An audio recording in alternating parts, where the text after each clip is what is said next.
全球视野，家国情怀，欢迎收看本期的青年网络公开课。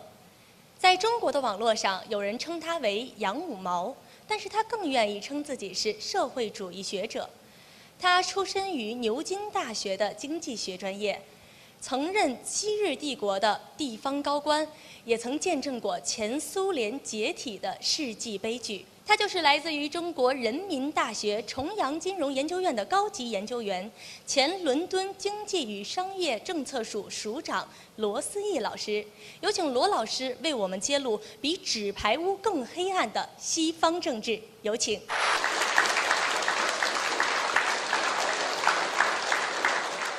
It is, however, a great pleasure to be able to talk about what is the most important subject in the whole world. And the most important subject in the entire world is the question of the national rejuvenation of China and its relationship to the fate of humanity. Because I want to explain that these two are inseparably connected. Not that China has to subordinate its interests to the general interests of humanity, but that China, by pursuing its own national rejuvenation, is also able to take a gigantic step forward, not only for its own country, but for the entire world. And I want to explain that. And for that reason, I cannot think of any greater privilege than to be able to speak to an audience of young people in China, because I mean it very sincerely, that it is on the young people in China that the whole future of their own country depends, and on which the whole future, in a way I want to explain, of humanity depends. I am not a person who makes compliments for the sake of it. I'm rather cautious and precise, and I want to therefore explain in this lecture why these words that I mean are meant absolutely seriously, and I hope you will understand that by the time that we get to the end. However, what I want to explain is that the ruthlessness of House of Cards is nothing compared to the ruthlessness of the real politicians who carry out actions against China, in particular of the US neocons. Because in House of Cards, they kill one people or two people, or maybe five, I can't remember exactly how many people are killed, but it's not very many. And they engage in conspiracies against each other and so on. But the people who've run this neocon policy in the United States have killed millions of people. House of Cards is nothing compared to what their policies are. That's why I chose the article. Western policy is much more ruthless than anything you will see in House of Cards. They invaded whole countries, and destroyed them, such as Iraq or Libya. They created the problem of Islamic terrorists. Before the invasion of Iraq, Islamic terrorists were a very unpleasant and reactionary group of people who had no power in Iraq. After the invasion, they control large parts of Iraq, etc. And something that particularly affects you is these people have to prevent China achieving prosperity.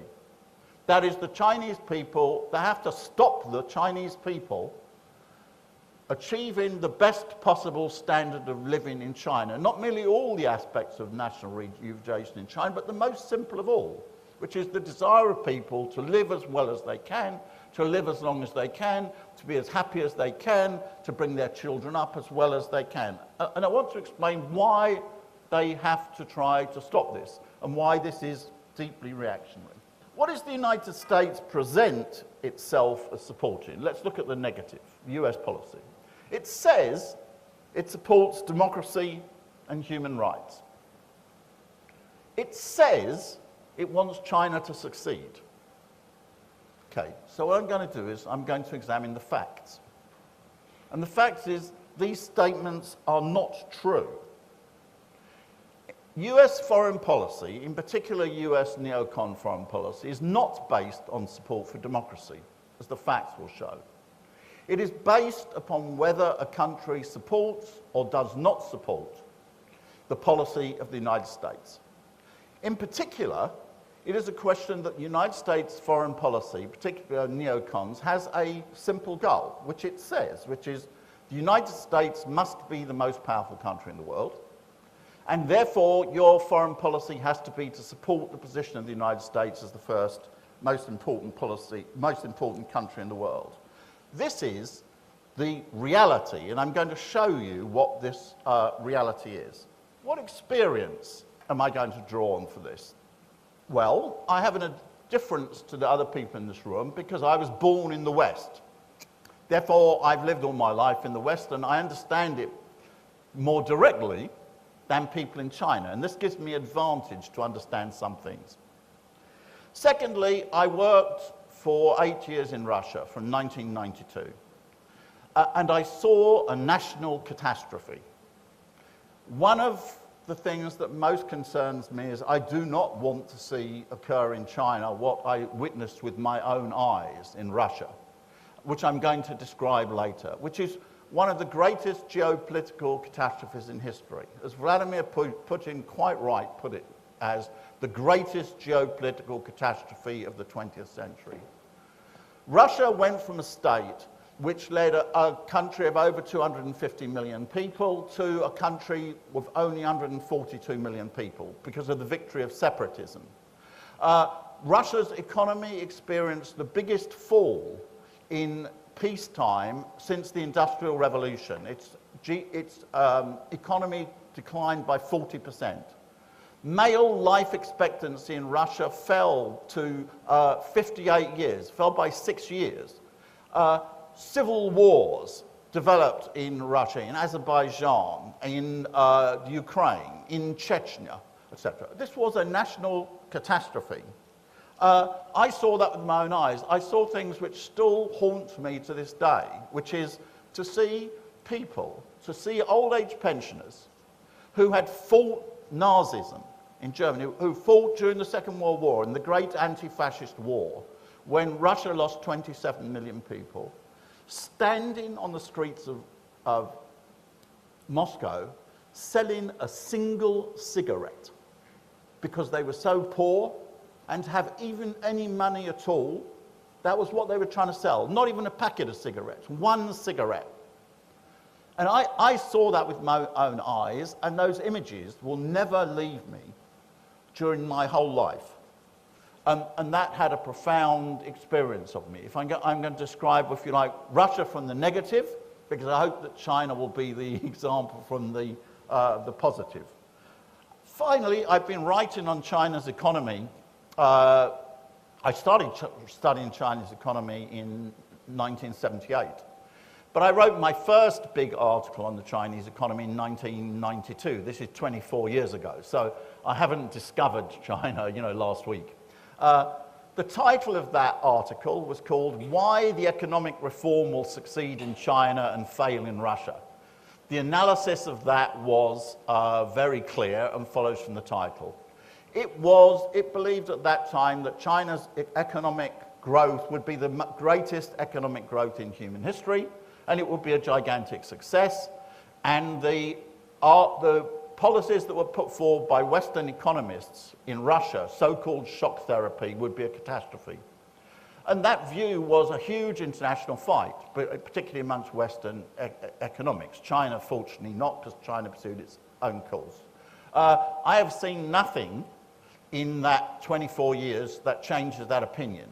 The success of China's economic reform. I know now more detail because, of course, I have the great privilege to work with my colleagues in Chonyang Institute day by day.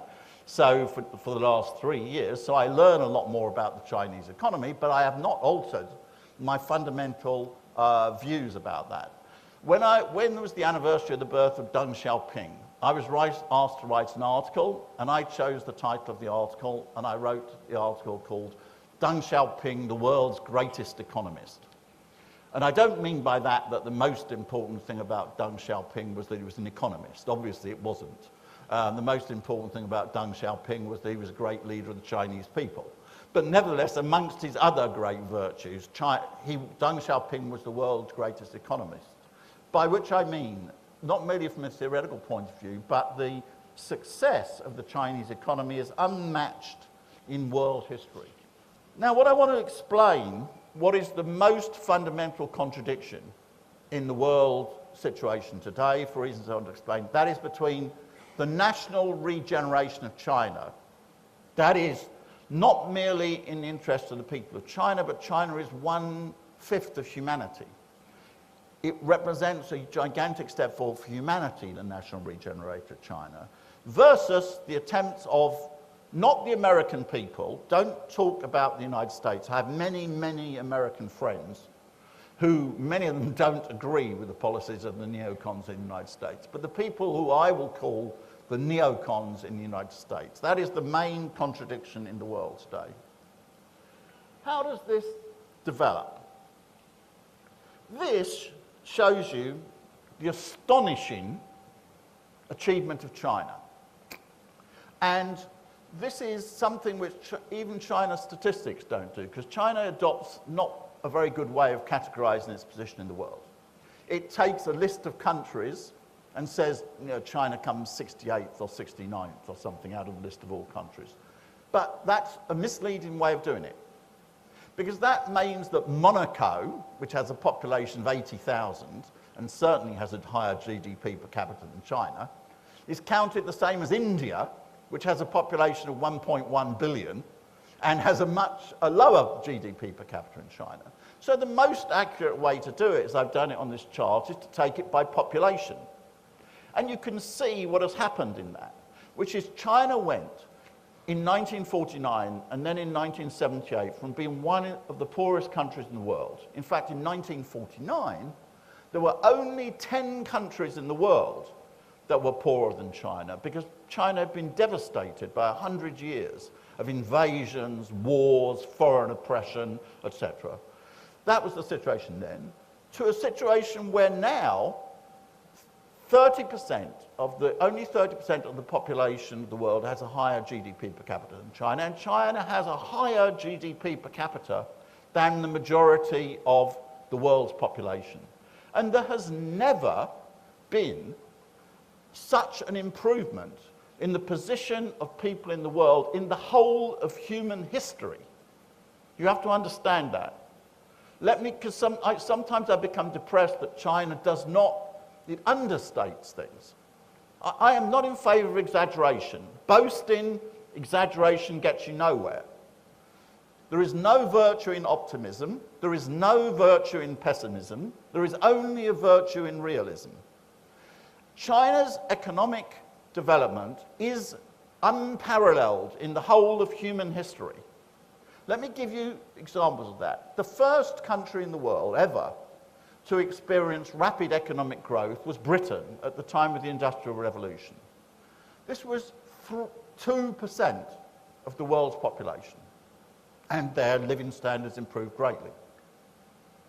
The second major country to undergo great, rapid economic growth was the United States after the US Civil War. This was 3% of the world's population. From 1929 onwards, the Soviet Union underwent very rapid economic growth.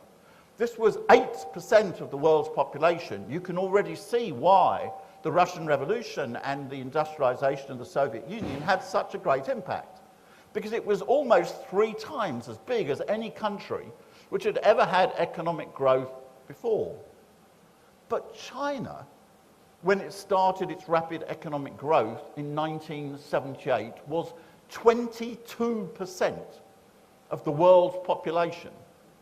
Almost 4 times the population of the United States when it started its rapid growth.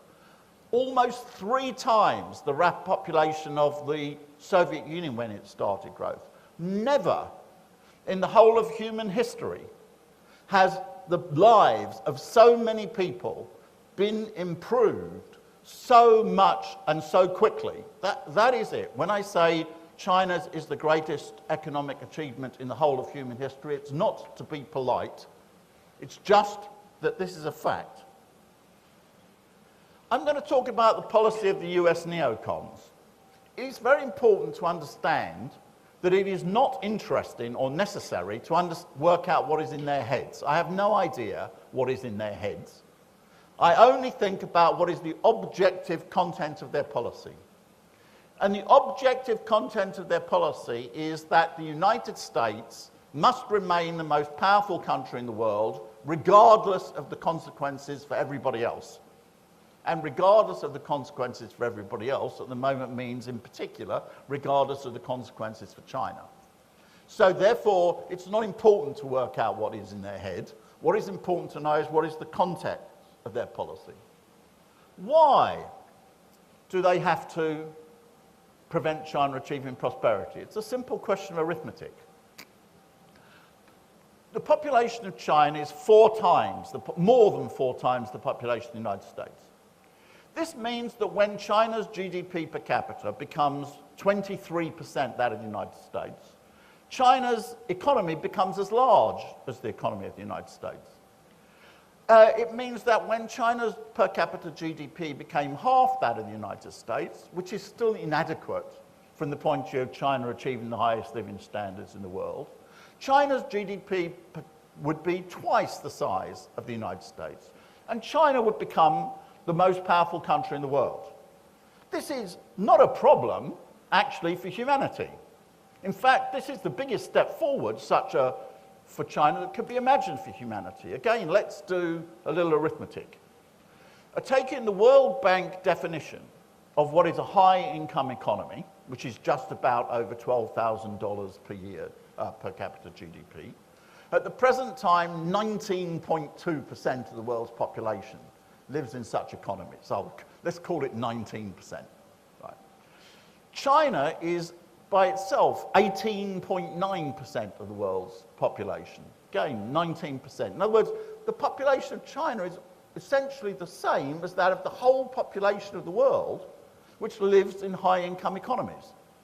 But China is very close to becoming a high-income economy by World Bank standards. China has its own criteria, which is moderate prosperity in a comprehensive way, which is to be achieved by 2020. Okay, this is China's criteria. I'll help it by using World Bank criteria, of the international one. It's just a little bit higher.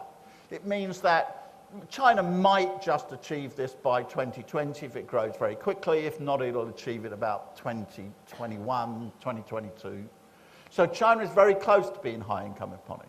Can you imagine what a wonderful thing this is for the world? The number of people who are living in high-income economies will double. This is not only great for China, this is absolutely great for the entire world. What a step forward that can be taken, right? And it's not merely a good thing in the sense that people can look at it and say, oh, it's great, China's doing very well, we applaud very much, which I know when I teach students from Africa or Latin America they do. This is going to create many possibilities for other countries, because economics is not a zero-sum game. One of the most fundamental rules of economics, which is very nice, is that 1 + 1 can be more than 2. By which I mean the most powerful force of economic development is division of labour, socialisation of labour. This means that if two countries cooperate, they can produce a bigger output than either of the countries separately and added up. So therefore, the possibilities that for China's development that will be created for other countries are enormous. You can already saw that in talks and other things that are already happening for China in Southeast Asia. But if you take One Belt, One Road, for example, it means that China is spreading its prosperity out into other countries. So this is great for the world. But of course, for the US neocons, this is not a good thing. This is a disaster. Because it means China becoming prosperous means that China will become, or rather the United States will no longer be the world's most powerful country. And by their definition, that's a disaster. I don't care. Britain is not going to be the most powerful country in the world, I can assure you. I don't really care. From the point of view of humanity, it's not important. What is important is the general interests which occur from the situation of humanity. Now, what I want to look at is the methods that the United States uses, or the US neocons in particular. And again, when I mean US here, in order to avoid it, I'm talking about its official foreign policy, its official policy. I don't mean the US people who have quite different interests in it. Let's firstly look at, to show that what they claim is the case is untrue. Let's take, for example, claim that what US policy is based on is democracy. Well, let me take your country. I'll take the country of Saudi Arabia. In Saudi Arabia, nobody has a vote. All political parties are banned. Women are not allowed to drive cars. Women are not allowed to travel without the permission of male relatives. Can you imagine this was Chinese women going to accept that they can't drive, that they can't travel without male relatives? This is totally undemocratic. Do you see, you would expect if the US foreign policy were based upon democracy and human rights, you would see a gigantic campaign carried on in the media against Saudi Arabia. None. Why? Because Saudi Arabia supports the United States. Take Bahrain. Bahrain is a country in which there is, again, an absolutist monarchy. The majority of the population is of a different branch of Islam to the ruling family. It has great repression. Why? Do you see great campaign carried out by the United States foreign policy against Bahrain? No. Why? Because the US has a fleet base there. Let's take another example, Hong Kong. Last year there was a big fuss over the question of the election of the, how you elect the governor of Hong Kong. The United States made a noise. Britain ruled Hong Kong for 150 years and never allowed the election of the governor of Hong Kong in any way at all for 150 years. But there were no complaints which came out of US foreign policy. Only when Hong Kong returned to China did we find complaints about this coming. This again shows that this policy was hypocrisy. Another one, they're based on a fake concept of human rights. And this is something about which I've written a lot. Human beings have very many needs. They're very complicated things. These range from the most basic. I'm afraid for a lot of people in the world, the most important thing is to have enough to eat, to escape from poverty. China has raised 728 million people from poverty. That is the greatest contribution to human rights in the entire world, because I can assure you that nobody who is living in poverty is free. They don't have real choices. You take it, for example, a situation of child. If you're grown up as a child, you never grow to be the proper height you should be. You grow up with problems in your bones. You grow up with health. You die 7 or 9 years younger than you need to. Your human rights are no good under those circumstances. Others, fortunately, they then get when we advance from this, they need personal security. They want to pursue their own national way of life, not be dictated how they should live to. They want to pursue culture. They want to pursue science. There's this huge range of real human needs. But what the US chooses farcical concept of human rights is that it's about the question of whether you can use Facebook or not, or whether you can have parliamentary form of republic to decide policy. This is a ridiculous concept of human rights. An example to show you that. Let's take a comparison. The famous thing, women hold up half the sky. Well, let's be precise. Let's take the two biggest groups of women in the world, which is Chinese women and Indian women. And don't forget that Chinese women and Indian women, make up 1/5 of the world's population. A Chinese woman lives 9 years longer than an Indian woman. A Chinese woman is 93% likely to be literate. An Indian woman lives 9 years less. She has 1/3 chance not to be able to read and write. She has a 40% chance her children will be stunted because they're poor. 700 million people in India do not even have a toilet in their house. Do you think that the rights of an Indian woman, human rights of Indian women, are as good as the rights of a Chinese woman? You tell the women of India that they could live 9 years longer, read and write, and not have their children be brought up in poverty, and they were allowed to emigrate to China, I assure you several 100 million people would quickly go north of the Himalayas. Why do we have this farcical concept, this misrepresentation of human rights? As I said, China lifting 728 million people out of poverty, and the whole of the rest of the world, incidentally, only achieved 152 million. 83% of the reduction of poverty in the world is due to China. Right. Why do you have this? Because, as the French philosopher Etienne Balibar liked to put it, so let's go from the myth about the Western policy to real Western policy now. It was very well put by a French philosopher, Etienne Balibar, who said that the reason that the West so much objects to the use of the term in Marxism of the dictatorship of the proletariat is because it wants to conceal the dictatorship of capital. And the real system which exists in the West is exactly the dictatorship of capital, with just a mask on it. And I will then go through you again to explain this from the point of view of facts. This mask, we can have soft forms of this mask. The soft, because people don't like to expose things too much. Do it carefully, right? In the US, you can see it in the present presidential election, and in all presidential elections. Here, control of capital is controlled by money. You need billions of dollars to be a candidate in the US presidential election. And capital makes sure the money goes to the people it favours. Again, we take, for example, Hillary and Bill Clinton.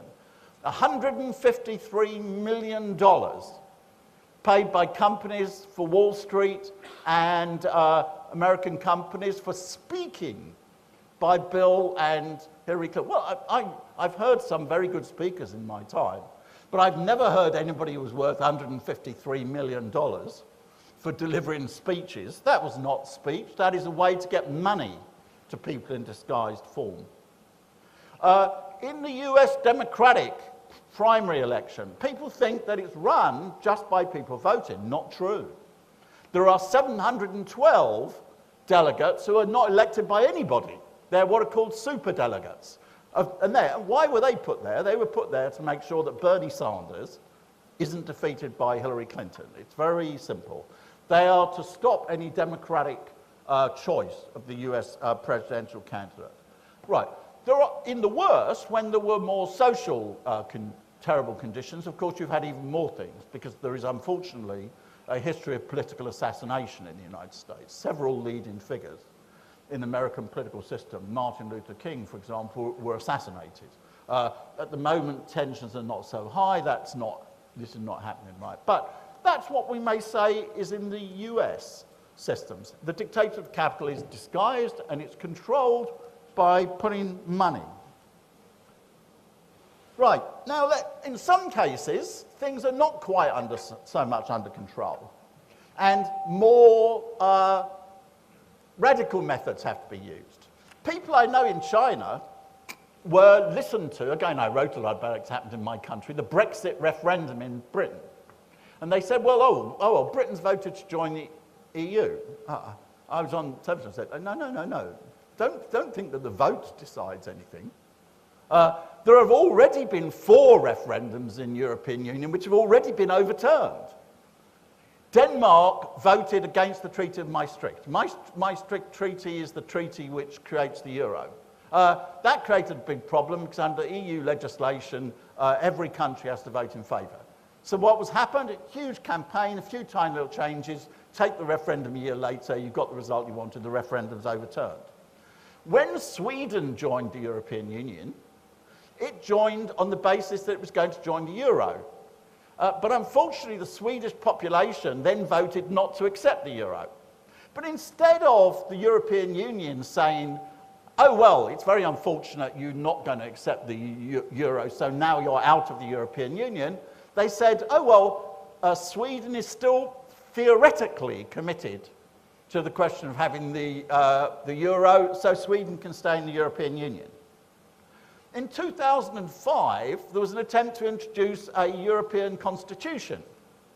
There was a referendum in France, because which voted against the European constitution. So what was done? Instead, the provisions of the European Union Constitution were put in a treaty, the Treaty of Lisbon, and a treaty doesn't have to have a referendum on it. So instead of it, the referendum was reversed by putting all the provisions of it into a treaty, or the main provisions. Okay. In 2008, Ireland, which did have a referendum on the treaty, voted against the treaty. So again, what happened? Huge campaign, big fuss, big thing, take a referendum, overturn it, and you get reverse the change. So in other words, if the Brexit referendum is overturned, it'll merely be the 5th referendum in Europe that's already been overturned. So please don't believe that because Britain has voted in a referendum for Brexit, that necessarily means that Brexit's going to take place. This is in Europe, the social tensions are a bit more, so you have to use more open means than is used in the United States. But this is, of course, not the worst.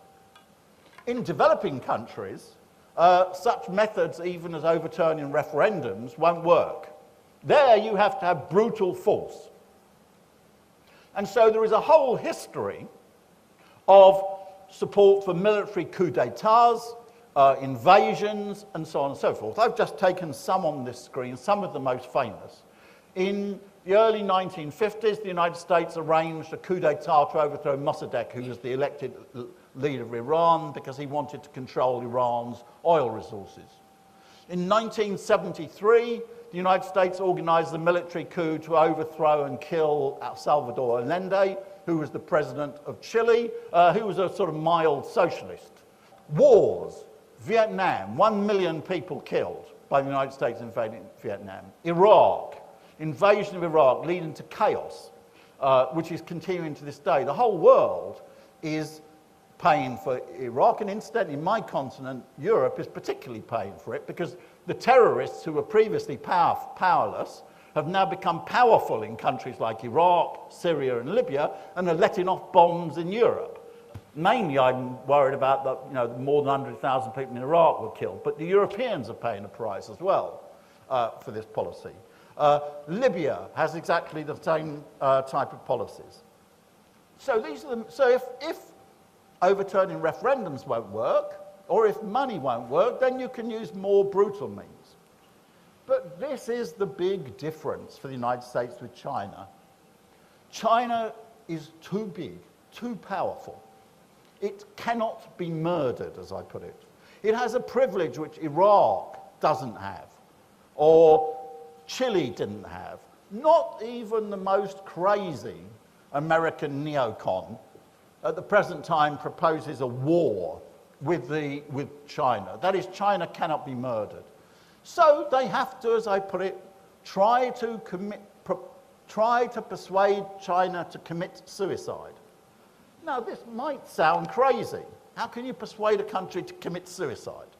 But I'm afraid the US has some success in this. The best example of this was, of course, the one which happened in Russia. In Russia, you had a totally confused person, Gorbachev, who was used by the United States to create political chaos in the country and support people like Yeltsin, and imposed upon Russia, not by military defeat. Russia had enormously strong military forces, but by political confusion and disorganization, a gigantic social catastrophe, as I outlined with you. The biggest economic collapse since the Industrial Revolution, the victory of separatism, etc. It's important to understand there, because I was there. I knew this catastrophe was going to occur, and that's why I went there. They were very naive. They believed that if they were not hostile to the United States, if they were friendly to the United States would be friendly by them. It's like trying to be friends with a wolf, right? All they did was they promoted separatism in Ukraine, in the Baltic states, in Central Asia. They brought NATO to the borders of Russia, despite the fact they promised they didn't to. They overturned Russia's allies in Syria, Iraq, Libya, or other. Now, do you know what all my Russian friends say? They tell me, you were right. But the problem is, it's too late. I'm very pleased to see the friendship developing between Russia and China. This is good. I hope they succeed. But it's going to be very, very hard because the catastrophe has taken place. And what I don't want, the biggest fear I ever have, is in 10 years' time, my Chinese friends say to me, John, you were right. Tibet has been taken from China. Taiwan province has been taken from China. Xinjiang has been taken from China. Hong Kong has been taken from China. The Chinese economy has fallen. John, you were right. I don't want that. I want what I saw with my own eyes, the catastrophe in Russia, to be the opposite. I would be very lucky. I'm not a romantic person. I don't believe in Hollywood films. I don't believe that everything has a happy ending. The difference is the Chinese people can. They have not suffered the national catastrophe. They can stop it happening. And in this case, I want a Hollywood ending. I want, when I'm 10 years' time dying, or with my children around me, etc., to think that China succeeded. China did not make these mistakes. China took this great step forward, not only for its own country, for its humanity, but for humanity.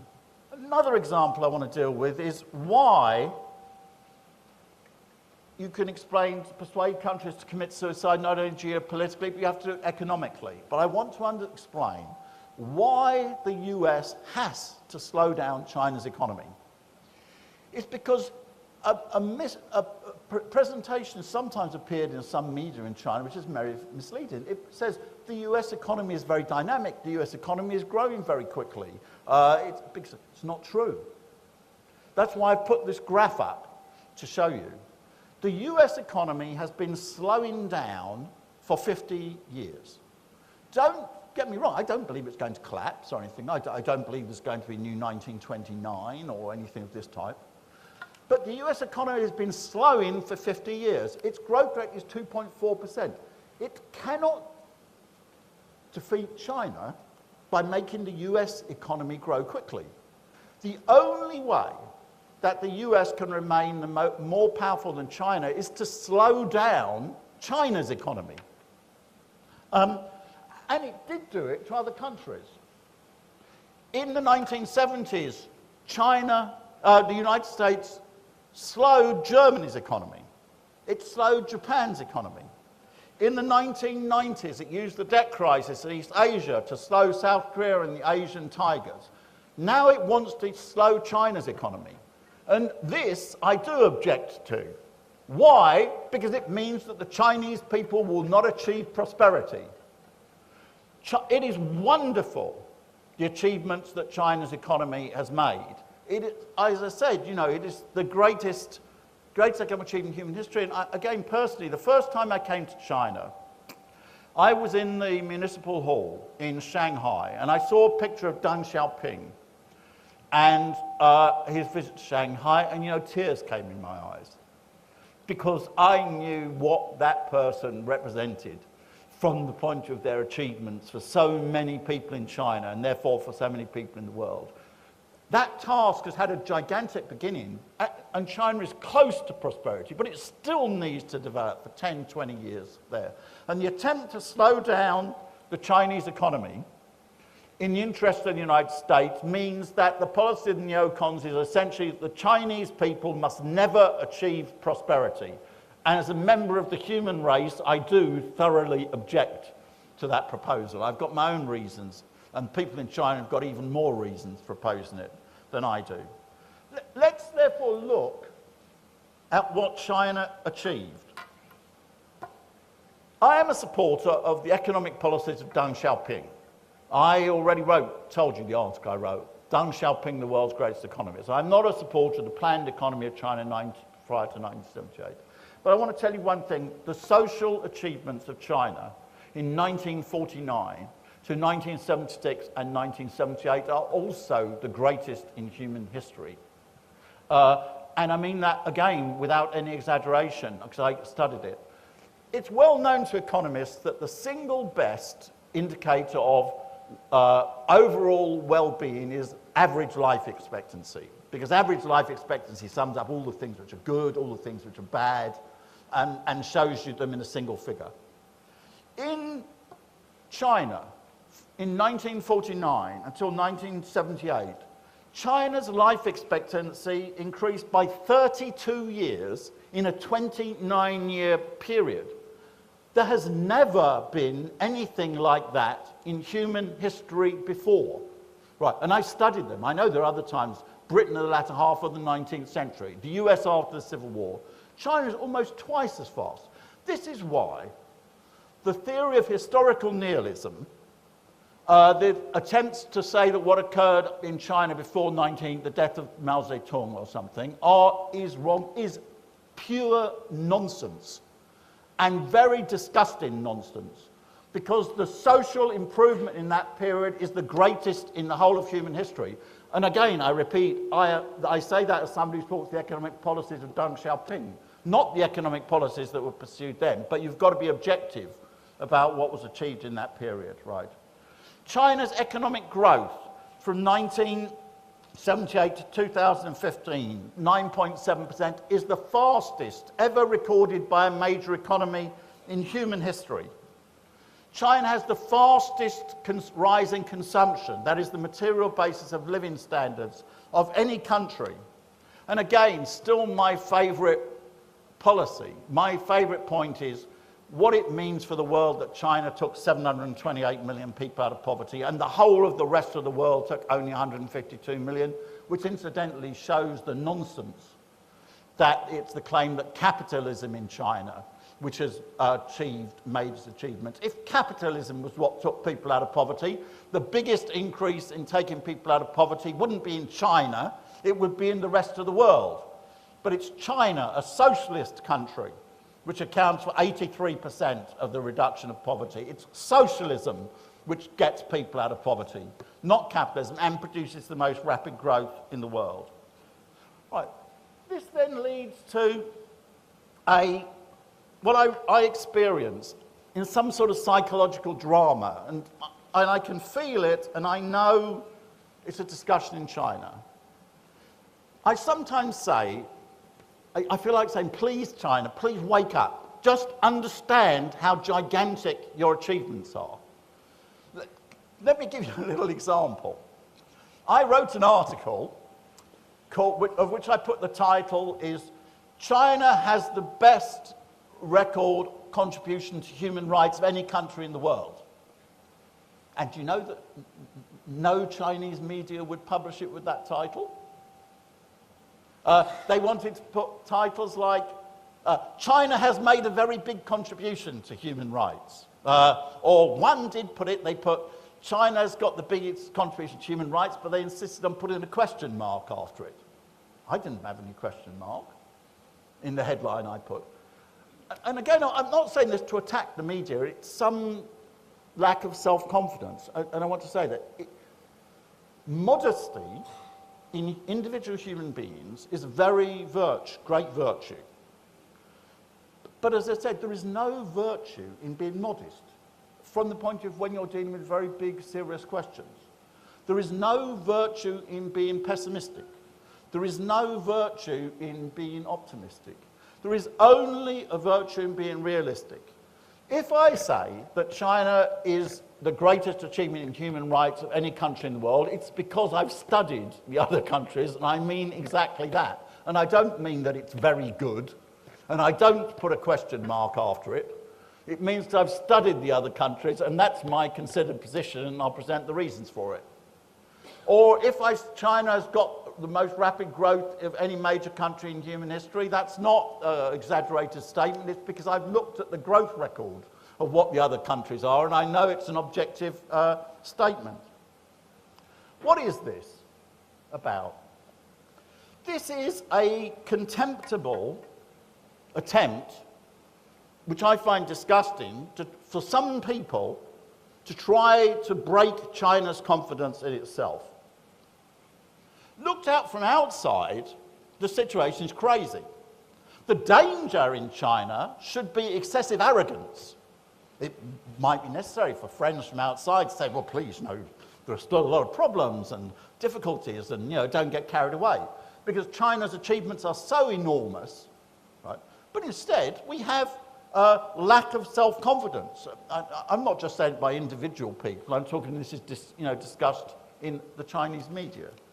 What is the reason for this? And it relates to what I think is one of the most inspiring statements that I've ever read, and which was a statement which echoed around the entire world. These were the immortal words of Mao Zedong in 1948, that China has stood up.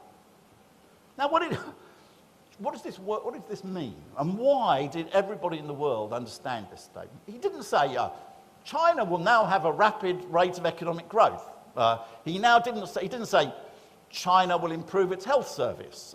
He didn't even say, China will now distribute land to the peasants, all of which were very good, right? He said, China has stood up, by which he means China has stood up in every single way, in its economic way, in its social way, in its cultural way, in its psychological way. It has no desire to be better than anybody else, and it is not going to accept that it's 1% less good than anybody else either. And do you know why people understood that? Because there were many, many other people in the world who felt the same thing.